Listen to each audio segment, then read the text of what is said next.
Then आज का first question ये है कि एक्सप्लेन द के मीन्स एल्गोरिथम। ये मैंने लास्ट क्लास में भी बताया था। के मीन्स एल्गोरिथम में पहले हम we have to select the number of clusters, that is k. Then we need to initialize the k centroids, जो भी centroids लेंगे हम, और जो भी पॉइंट्स होगा था उसको हम उसके क्लोजेस्ट सेंट्रोइड में क्या कर देंगे, असाइन कर देंगे। देन ये तो इनिशियल क्लस्टर हो गया।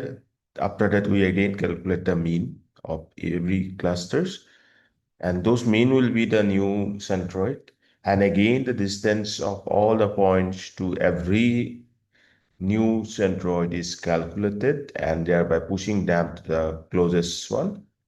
तो ये करते रहेंगे, this will be repeated until centroid और क्लस्टर असाइनमेंट स्टेबलाइज। और ये कब होगा, जब सेंट्रोइड चेंज नहीं होगा, तो आपका हम कन्वर्जेंस पे पहुंच गए ऐसा मान सकते हैं। ठीक है, ऑब्जेक्टिव ये था जो आपका within cluster sum of squared errors था, एस एस ई, इसको मिनिमाइज करना।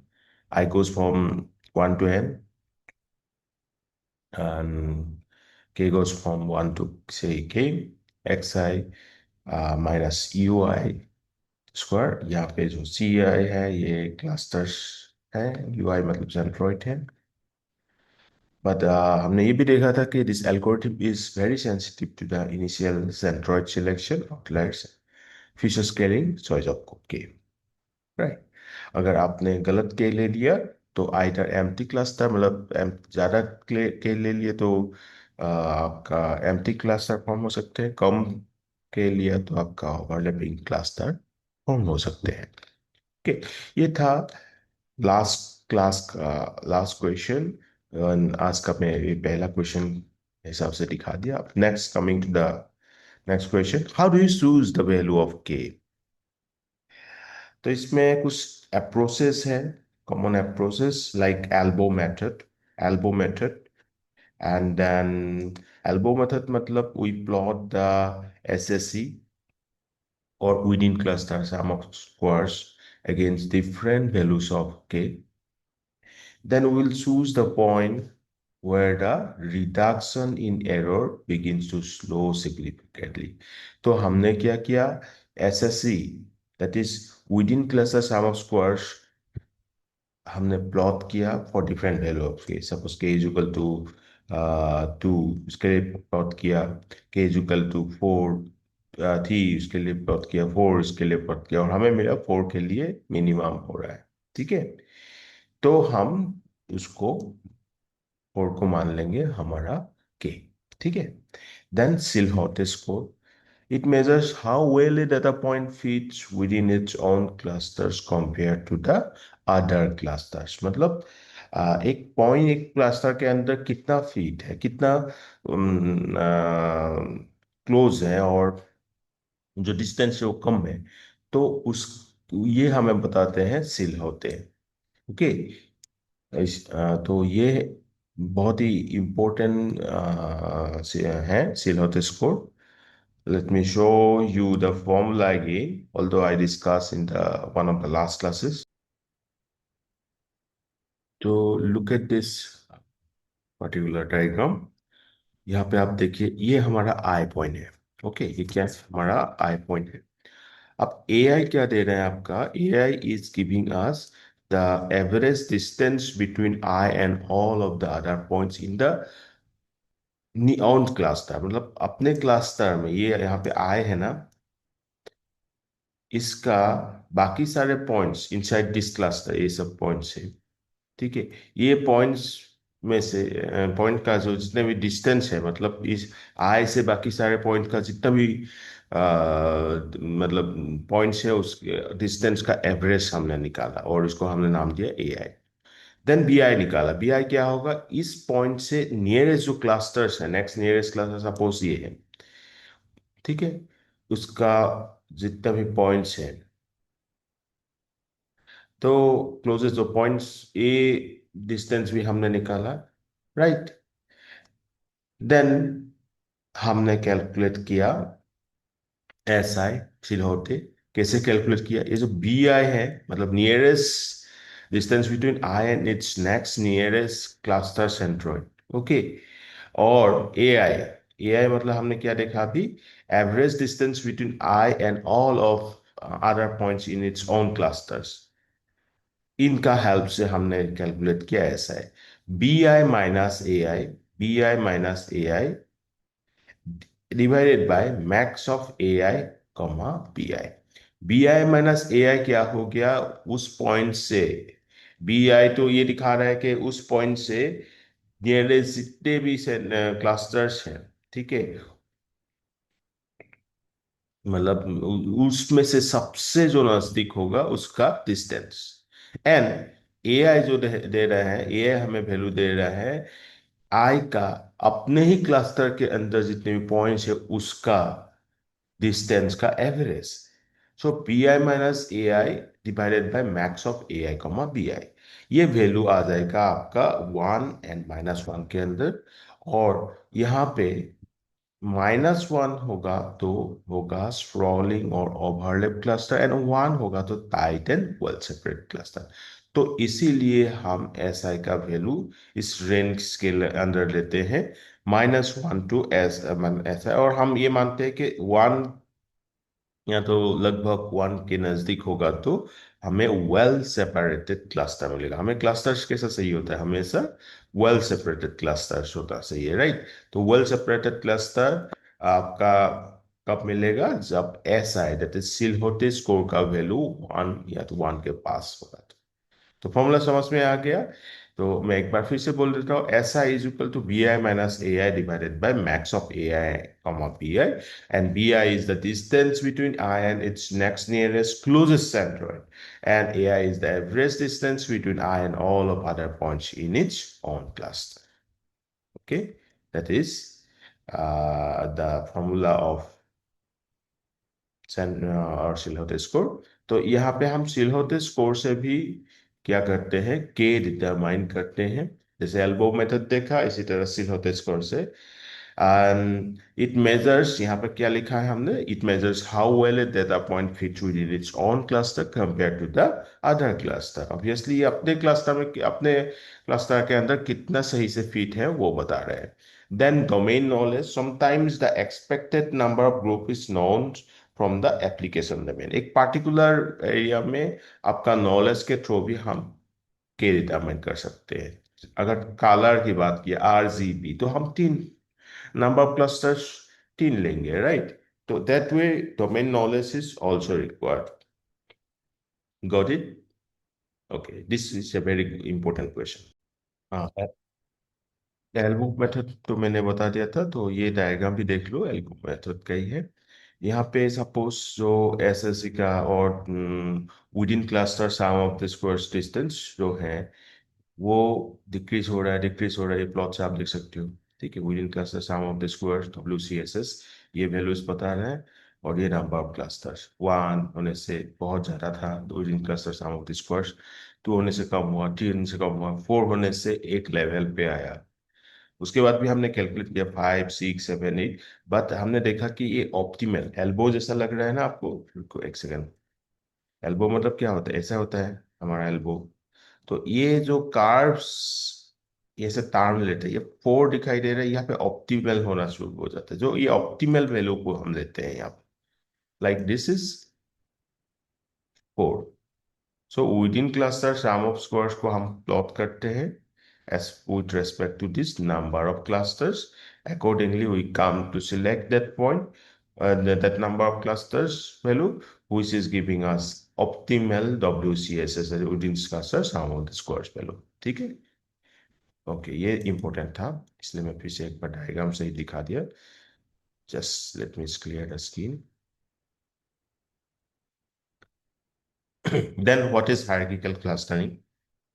हायरार्किकल क्लस्टरिंग नाम से समझ में आ रहा है, ट्री टाइप का होगा। This creates a hierarchy of clusters. दो अप्रोचेस है मेन, एक है एग्लोमरेटिव, एक है divisive. Agglomerative means bottom up approach, that is we first start with individual data points, then we merge clusters, okay, larger cluster like that, तो पहले सारे data points को लेके चलते हैं एक एक क्लस्टर बन के। उसके बाद सिमिलरिटी के बेसिस पे हमने क्या किया, इसको मार्क्स करके चल गया, और फाइनली हमें अपना क्लस्टर। देन हमारे पास डिविजिव क्लस्टरिंग, जैसे एग्लोमेरेटिव बॉटम अप अप्रोच था, ये है आपका टॉप डाउन अप्रोच। ओके। तो यहाँ एक सबको एक क्लस्टर के अंदर लेते हैं हम, उसके बाद हम उसको सेपरेट करते हैं again based on the similarity, right, based on the similarity and difference. Then result को हम यहाँ पे हायरार्किकल क्लस्टरिंग में डेंड्रोग्राम के जैसे दिखाते हैं। आप डायग्राम के थ्रू देखो, ये है आपका एग्लोमेरेटिव ऑटोमोबाइल अप्रोच। देखो, eagle, peacock, lion, bear, spider, scorpion, इन सबको एक एक क्लस्टर मान लिया है हमने पहले। ठीक है, ये अपना एक क्लस्टर है, ये एक क्लस्टर है, ये एक क्लस्टर, लाइक दिस। नाउ जैसे आगे बढ़ रहा, ये जो ईगल एंड पीकॉक ये मार्च कर दिया, it falls under part. Lion and bear को मार्च किया, it falls under mammals. Then spider, scorpion, ये सब जिसमें 3 लेग या उससे ज्यादा है। देन फिर से और एक लेवल के ऊपर गया, तो ये बर्ड्स एंड मेमल्स को हमने रख दिया हर्डिब्रेड में, right, based on their characteristics हमने ये कह दिया। देन आपका जो ये मॉडर्न थिकलेक्स है, ये सारे सिस, और ये आपका वर्टिब्रेट, ये जाके आपका किस में आएगा, ये अल्टीमेटली आएगा एनिमल में। तो आपने देखा एग्लोमेरेटिव क्लस्टर में हमने सब डेटा पॉइंट्स को एक एक क्लस्टर मानते हुए, उसके नेक्स्ट लेवल में सिमिलरिटी के बेस पर birds, mammals, more than 3 legs, then vertebrates, and then सब एक ही क्लस्टर में आपको दिखाई देगा, वो है एनिमल। ये जहां तक हमें फिट लगे वहां पे हम स्टॉप करेंगे। So you can see this, that's the way how agglomerative clustering works. Now next one is divisive clustering. Divisive clustering कैसे होता है, ऊपर से टॉप डाउन अप्रोच। जैसे कि यहाँ पे फ्रूट क्लासिफिकेशन में ऑल फ्रूट्स, देन साइट्रस में आया, एंड नॉन साइट्रस में डिवाइड किया। साइट्रस में आपका ऑरेंज, लेमन्स, ठीक है। देन नॉन साइट्रस में बेरीज, अदर्स, ये सब आएगा। लाइक बेरीज में आपका स्ट्रॉबेरी, ब्लूबेरी, ये सब बेरी टाइप का आएगा। और अदर्स में एप्पल आ सकता है, बनाना आ सकता है। तो ऑल फ्रूट में से हमें लास्ट में ये क्लस्टर, ये क्लस्टर, ये क्लस्टर, ये सब क्लस्टर मिल गया है, ठीक है। Okay, good. देन इसका एक एग्जांपल और देख सकते हो, हायरार्किकल क्लस्टरिंग। पहले A B C D F G H था, उसके बाद A B C, then D E F G H. A B C को फिर से ए बी सी में डिवाइड किया, then B C, like that D E F G में divide किया, then D E F G H. So that's the way how this hierarchical clustering works. मैंने अभी बोला एक डेंड्रोग्राम फॉलो फॉर्म होता है यहाँ पे। डेंड्रोग्राम मतलब, तो दिखाई देता हूँ डेंड्रो कैसा दिखता है। You can see here, this is known as a dendrogram. ठीक है, दिस इज ए डेंड्रोग्राम। तो और एक ये अच्छा है क्लस्टर, इस टाइप का हम डायग्राम बना फॉर्म करते हैं ऐसा क्लस्टरिंग में। आप लोगों ने अगर प्रैक्टिकल किया है तो scikit-learn यूज करके you can see this type of dendrogram as a result. Got it? Very good. Now we can compare. Compare. Next question is compare k-means and hierarchical clustering. So k-means requires k to be specified computationally, very efficient, produces flat cluster sensitive to initialization, suitable for larger data set. While hierarchical clustering is it creates hierarchy of clusters, can be visualized using a dendrogram, does not require k initially in the same way like k, मतलब यहाँ पे के नहीं चाहिए होता है पहले। हाँ, can be computationally expensive too. Dendrogram देख के समझ में आ गया होगा आपको कि ये कॉम्पिटिशनली एक्सपेंसिव भी हो सकता है। It is useful for exploring relationship at multiple level. So this is the difference between K-means and hierarchy. So now coming to the next question, regression and association rule mining. तो पहला question, what is regression? See, regression predicts a continuous numerical output using one or more input variables. तो continuous मतलब predict करने हैं हम, जैसे कि कल कितना डिग्री टेम्परेचर होगा, ऐसा कॉन्टिन्यूअस न्यूमेरिकल आउटपुट को प्रेडिक्ट करने को बोलते हैं हम regression. It predicts like house price using area, location, number of rooms, right? Age of the property. Now इसमें सबसे सिंपल लीनियर रिग्रेशन का जो फॉर्मूला था आप लोगों को मैं पहले भी बताया हूँ। ठीक है, y equal to M X plus C, but सब यहाँ पे जैसे हमने लिया एम एक्स प्लस सी की जगह पे B one X plus B naught, okay, B naught plus B one X plus epsilon. जो y है, y target variable, x predictor, B naught है एम एक्स प्लस सी का ही याद करो, ठीक है, एम था आपका slope and C intercept, right. तो ये जो बी नॉट यहाँ पे है, this is intercept, and B beta one जो है, beta naught is intercept, beta one जो है आपका regression coefficient, and epsilon is the error term. Okay, so ये इक्वेशन है लीनियर रिग्रेशन का। Then what is association rule mining? Association rule mining discovers the relationship among items in transactional data. Rule को हम कैसे define करते हैं? Rule is define as x implies y, like bread implies butter. इसका मतलब ये है that the means this means that breath implies matter means what?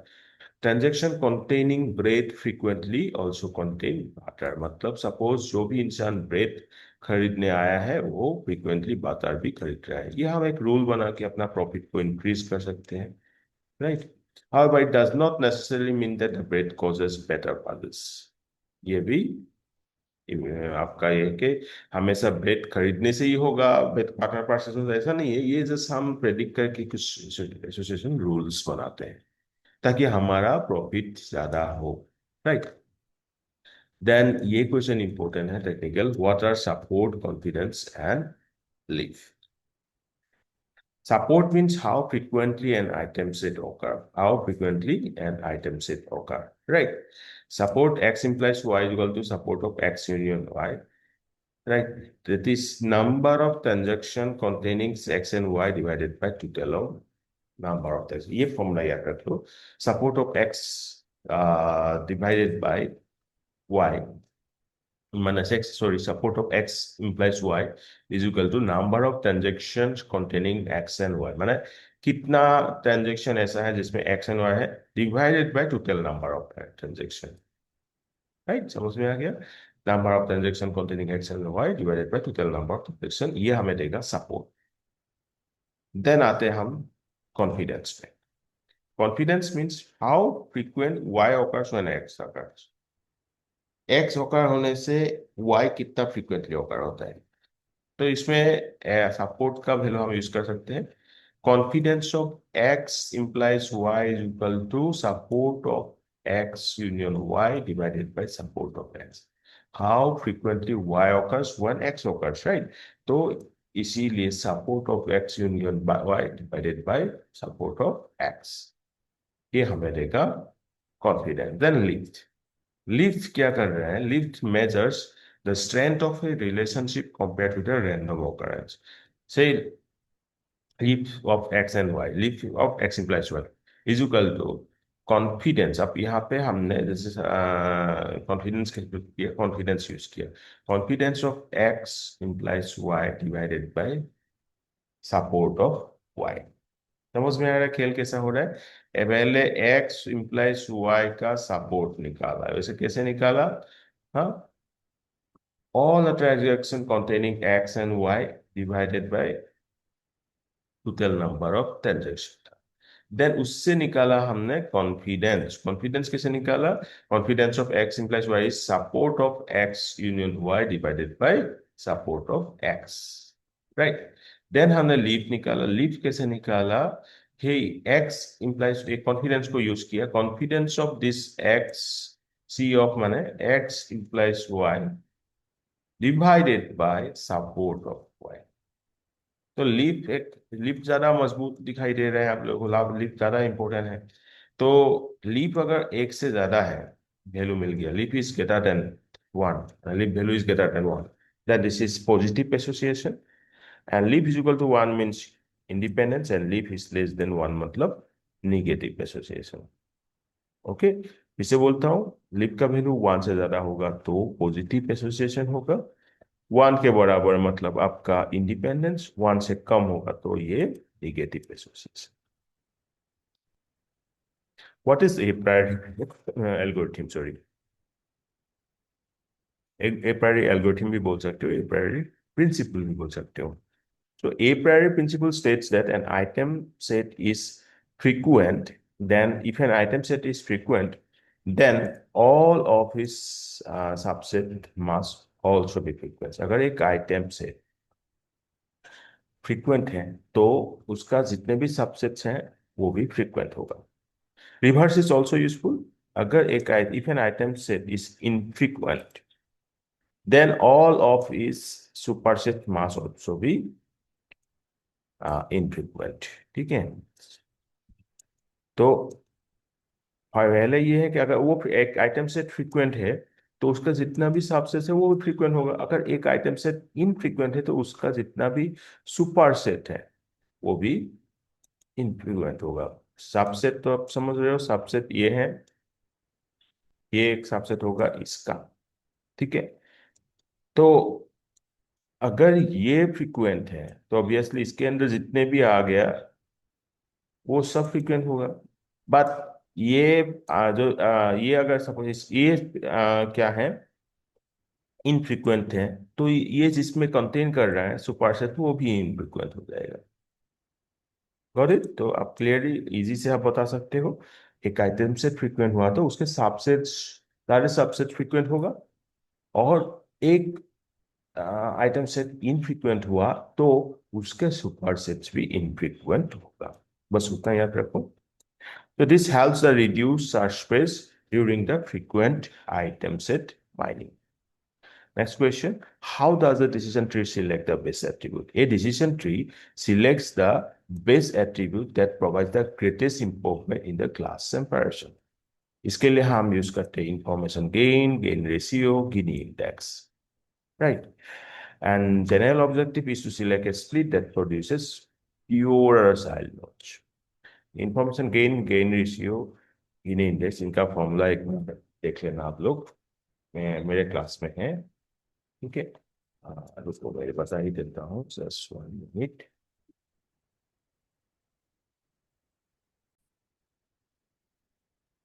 You can see here, this is Gini index. Gini index is equal to 1 minus, that goes from 1 to C, Pj square. This Pj proportion of the samples that belongs to class C for a particular node. कितना portions class में belong कर रहा है. तो 1 minus, that goes from 1 to C, Pj square. ये होता है Gini index. Entropy, आप सबको पता होगा entropy. Is equal to minus, that goes from 1 to C, P, the logarithm of 2, logarithm of Pj to the power s 2. Okay. Pj log, P log, ऐसे आप क्या कर minus P log. So this Pj is proportion of the sample that belongs to a class C for a particular node. Now this is the definition of entropy for all non-empty classes. So ये है splitting criteria. Gini index, so 1 minus P summation P square, and entropy minus P log. ऐसे याद रखो, याद रखने के लिए अच्छा लगेगा आपका. ठीक है. नेक्स्ट आपका जो है, मैं ऑर्डर दिखाता हूँ. Slipping screen. गिनी इंडेक्स तो समझ में आ गया, एंट्रोपी समझ में आ गया. Gini index and entropy are measures of impurity of desired food in a data set. Goal of a decision tree is to minimize this impurity or maximize information gain at each split, leading to the more accurate prediction.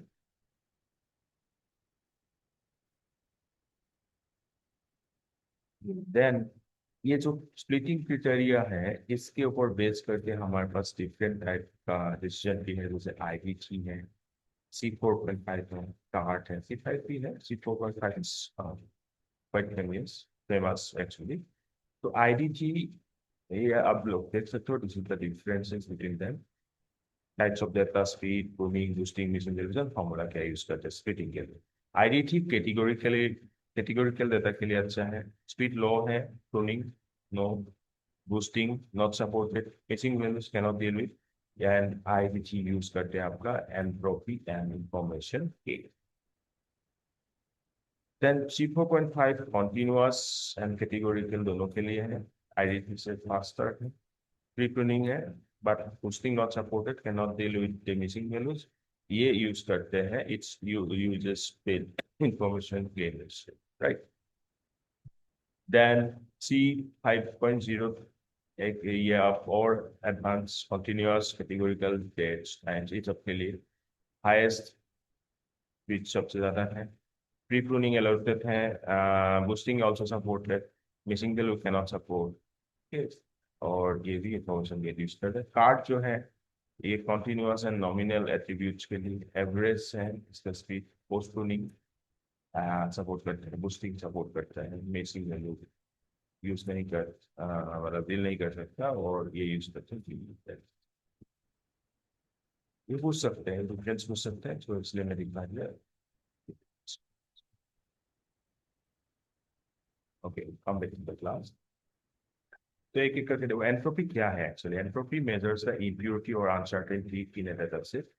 Formula आपका मतलब summation minus P I logarithm of P i equals to p i जो है probability of class i, if all records belong to one class, तो क्या होगा entropy zero हो जाएगा, क्योंकि ये दिखा रहा है मेजर्स ऑफ इम्प्योरिटी और अनसर्टेनिटी के डेटा सेट। अगर सारे एक ही क्लास में बिलोंग कर रहा है तो आपका हो जाएगा वैल्यू कितना, एंट्रोपी का value zero. If all the classes are equally mix, then entropy ज्यादा हो जाएगा। A decision tree always tries to reduce the entropy through appropriate splitting। Decision tree में एंट्रोपी को हम कम करने की कोशिश करते हैं, ठीक है। तो स्प्लिटिंग, एंट्रोपी बहुत इंपॉर्टेंट है, इसलिए ठीक से दिखा देता हूँ। एंट्रोपी का मतलब अनसर्टेनिटी होता है, इम्प्योरिटी होता है, ये से formula minus P I logarithm of P I base to.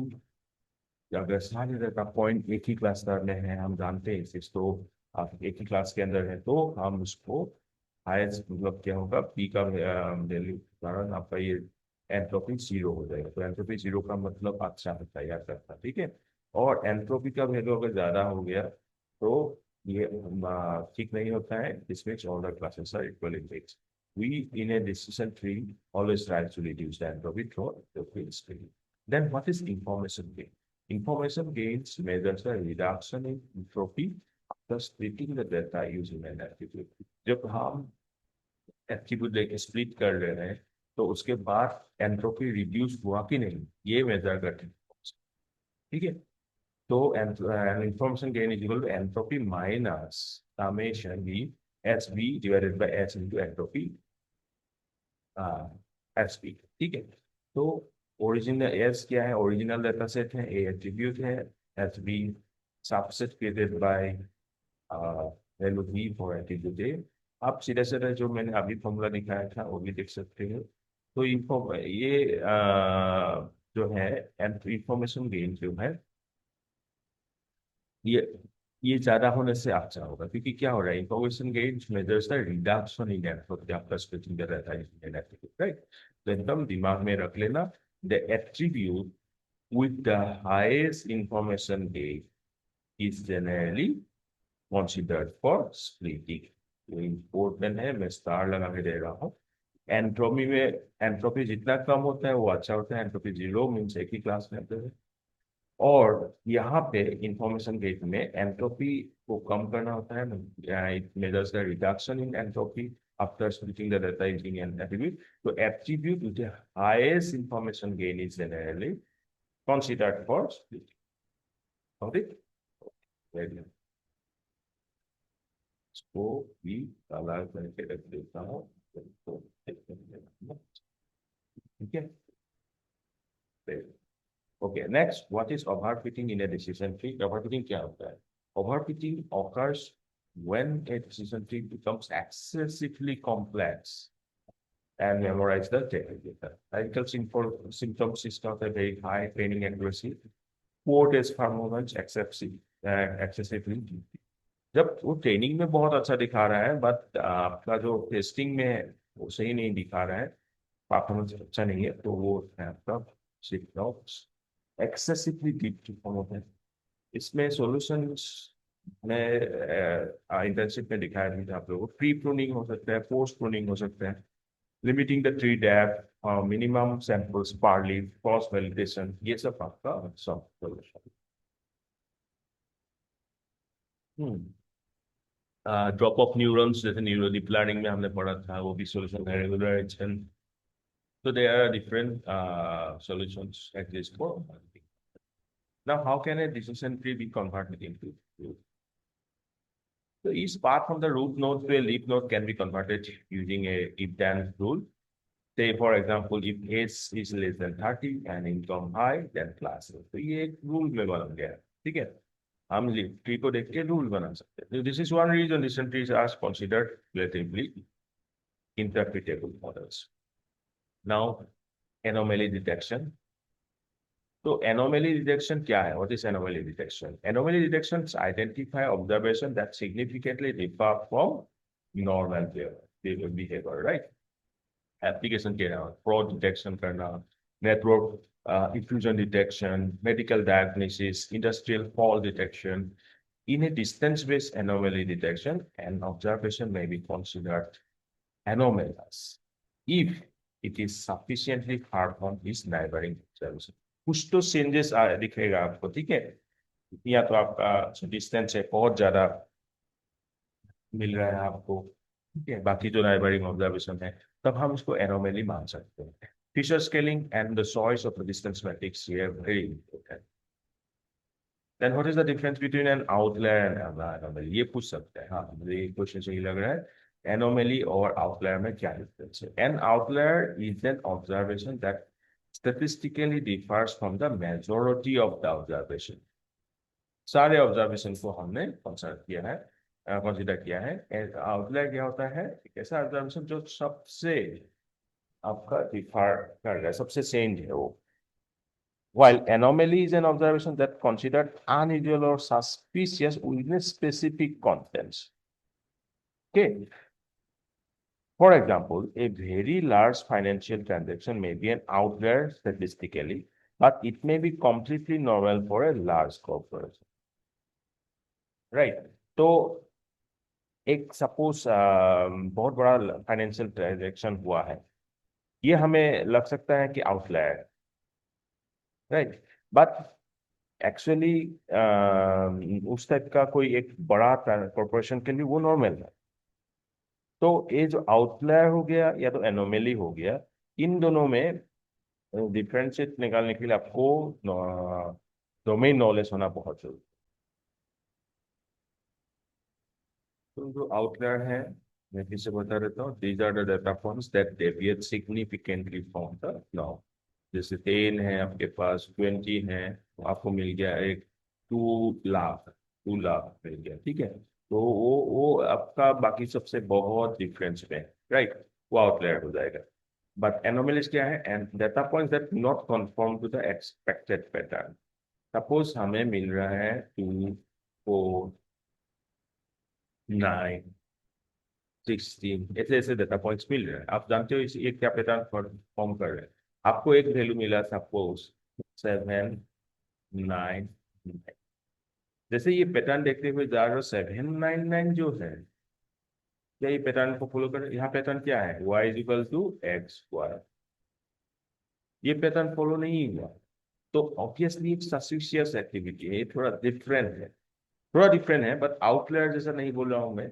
ये अलग से पैटर्न को फॉलो नहीं कर रहा, तो ये होगा एन पे, ठीक है? तो फिर से बताता हूँ, आउटलायर मतलब एक ऐसा एक पॉइंट जो बाकी सारे पॉइंट से बहुत डिफरेंस है.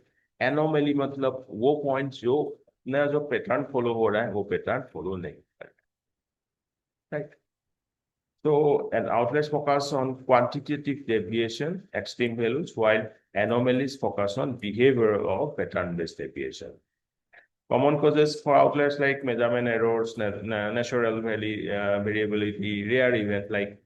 Then anomalies like unusual patterns, and most importantly fraud, network intrusion, rare behavior, calculation outlier जैसे हम जेड स्कोर से करते हैं, आई क्यू आर कल प्लस दिखाया था ना, inter quarter lens Q T minus Q one, right. वहां पे आपको दिखाया था मैंने, अगर Q one -1 - 5 into I Q R हो गया तो वो एक आपका आउटलायर मान सकते हो। And Q T plus 1.5 into I Q R होने से भी वो एक आउटलायर मान सकते हो, ये इंपॉर्टेंट है। बॉक्स प्लॉट्स में ही वो सब मिल जाते हैं, स्टैटिस्टिकल टेक्निक, ये सब से हम आउटलायर डिटेक्ट करते हैं। वाइल एनोमेलिस को डिटेक्ट करने के लिए like isolation forest, auto encoders, one class SVM, ये सब, ठीक है। Then impact models like skew statistics affect models like linear regression, while anomaly like reveal important insights useful for anomaly detections. Right. So transformation in ETL process के through हम handling का बात कर सकते हैं, रियल टाइम एनोमली डिटेक्शन कर सकते हैं एनोमली के लिए। और ये एनोमली एक्चुअली बहुत सस्पिशियस एक्टिविटीज को पकड़ना होता है हमें, monitoring the life system, right. अब मुझे लगता है आप लोगों को ये डिफरेंस समझ में आ गया। Now next model evaluation. Model evaluation में हम क्या क्या यूज करते हैं? फर्स्ट तो आ गया आपका confusion matrix. What? Confusion matrix. In a confusion matrix for the binary classification, we have like predicted positive, predicted negative, actual positive, actual negative, 3P, false negative, false positive, TN। TP माने true positive, TN मतलब true negative, FP मतलब false positive, FN मतलब आपका false negative। In this diagram, you can see actual positive, true positive, true negative, actual का ऐसे हम बोल सकते हैं actually positive, actual negative, predicted positive, predicted negative. तो true positive, false positive, false negative, true negative. Now इसका एक example दिखा देता हूँ आपको। Can see here actual values, predicted values, ये जो हमने प्रेडिक्ट किया है मॉडल में, और ये एक्चुअल वैल्यू। टू पॉजिटिव मतलब जो प्रेग्नेंट है सच में प्रेग्नेंट बता रहे हैं, फॉल्स पॉजिटिव मतलब जो प्रेग्नेंट नहीं है फिर भी प्रेग्नेंट बता रहा है, तो वो एक फॉल्स पॉजिटिव हो गया।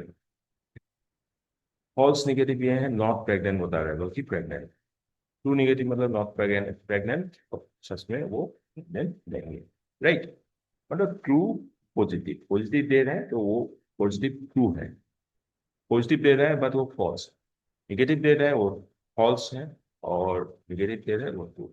तो टू जो हम ये यूज करते हैं कंफ्यूजन मैट्रिक्स, हमें प्रेडिक्टेड वैल्यूज को एक्चुअल वैल्यूज के साथ कंपैरिजन के लिए देते हैं, ठीक है। Now what is accuracy? तो एक्यूरेसी जिसे कैलकुलेट करते हैं, accuracy is defined as or calculated as true positive plus true negative divided by true positive plus true negative plus false positive plus false negative. याद रखना, ऊपर सब positive, true positive plus true negative, ऊपर सब true, true positive plus true negative, और नीचे सब लिख दो, true positive, true positive, true negative, false positive, false negative. तो ये एक्यूरेसी देते हैं। Accuracy is useful when classes are regionally balanced. False positive and false negatives have similar, false positive and false negatives have similar cause. However, accuracy can be misleading for highly imbalanced data set। जहाँ पे imbalance है, मतलब एक suppose false ज्यादा है और suppose true ज्यादा है, जहाँ पे बैलेंस नहीं है, ठीक है, एक ही क्लास ज्यादा है, तो उस टाइप की चीजों के लिए एक्यूरेसी इज नॉट रिकमेंडेड।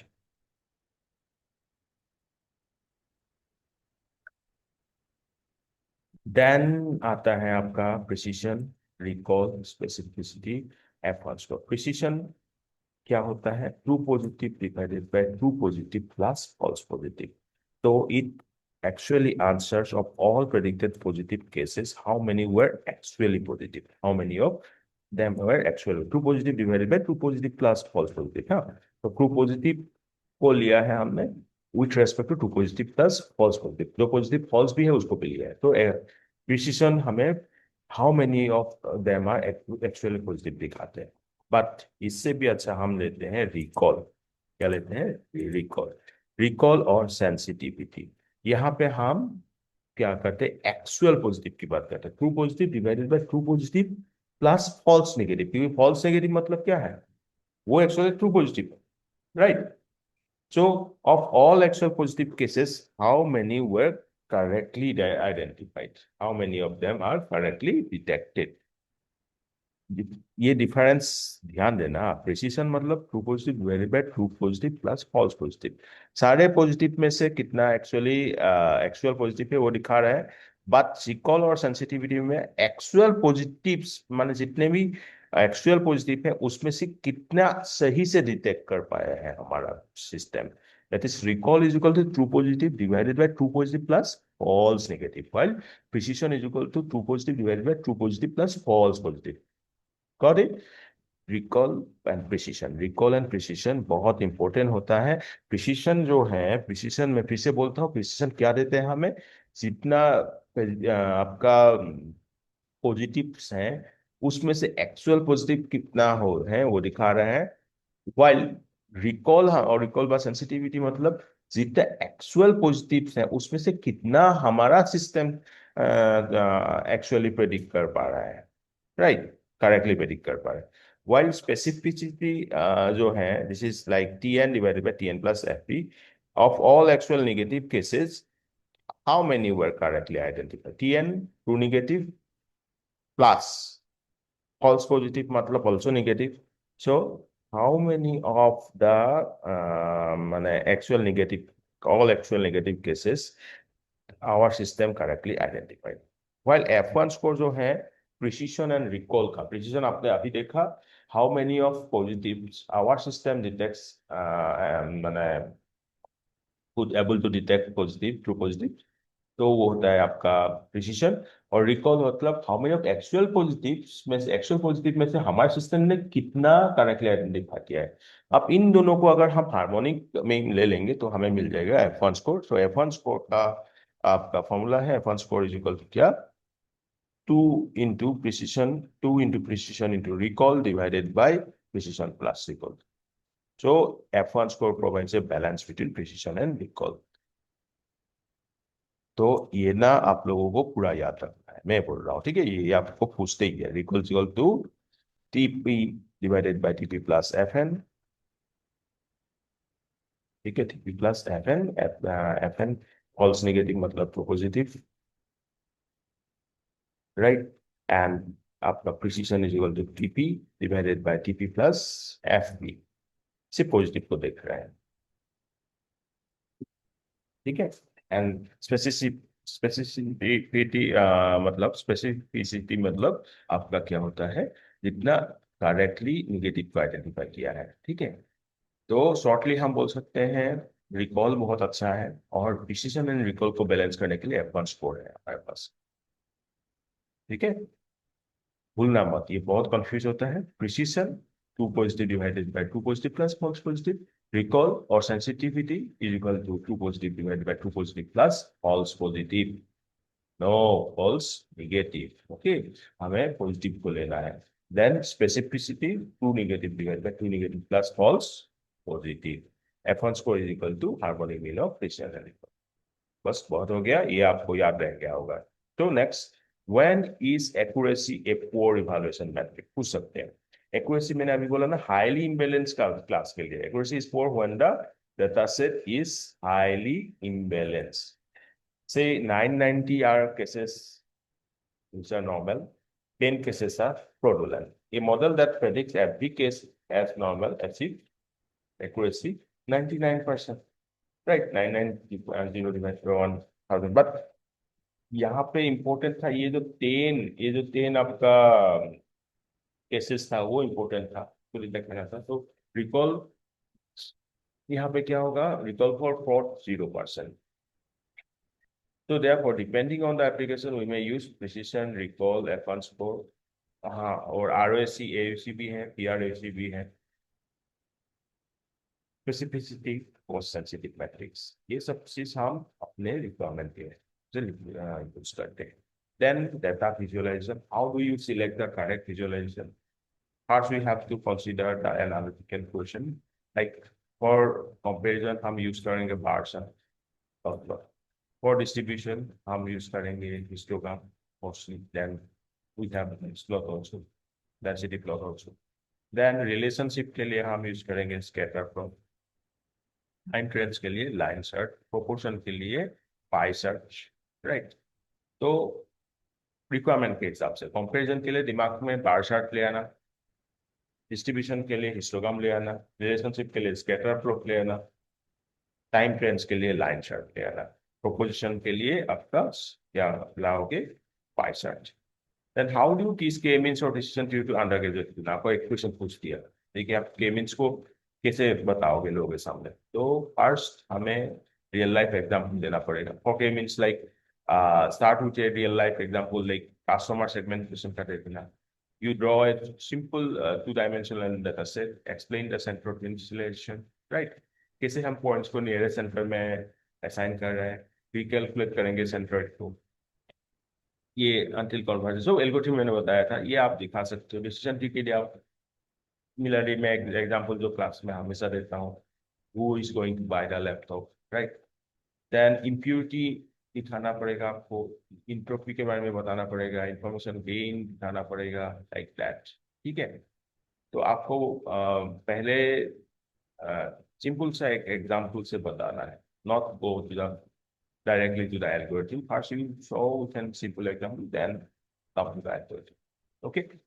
तो नेक्स्ट क्लास में मिलते हैं. तो फिर यहाँ पे डाउट अगर होगा तो आप प्लीज पूछ लेना मुझे. ओके. Thank you.